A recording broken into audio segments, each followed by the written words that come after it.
so appetizing. At the same time, they really smell good po.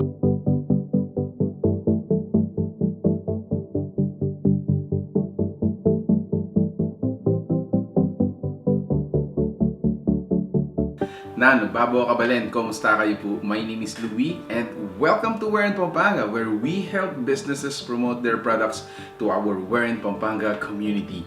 For today's vlog, we would like to thank So Sweet.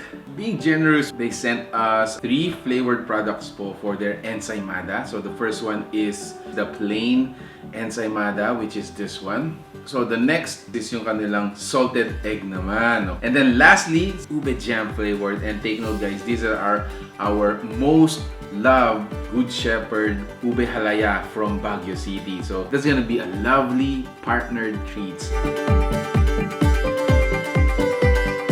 Okay, so I wanna try first, of course, from the base natin. I wanna try this Ensaymada right here. And what a great way to partner my merienda right now is a hot chocolate drink, no?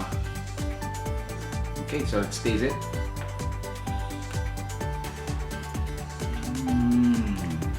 Grabe guys, ang sarap. This is so cheesy. This is really heavy in weight. Sarap na yung Ensaymada.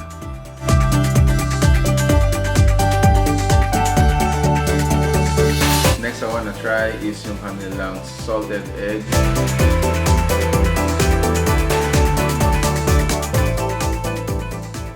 Comparing it with our previous plain Ensaymada, this adds additional kick with the saltiness and the savory.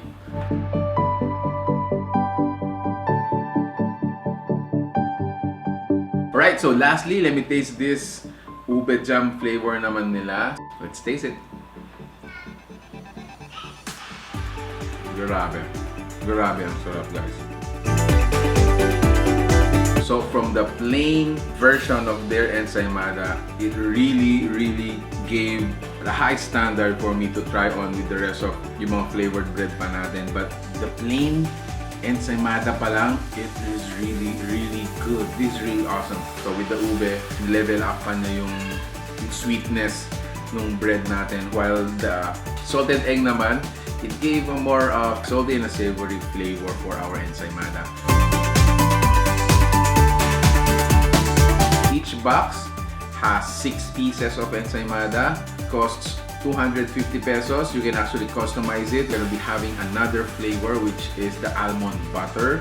They are open for resellers, so if you want to start a small business, a side hustle with them, make sure to check out their fan page. Is So Sweet. Message them if you are interested to partner with them in this business. So guys, if you like this video, please give it a thumbs up. You share it with your friends.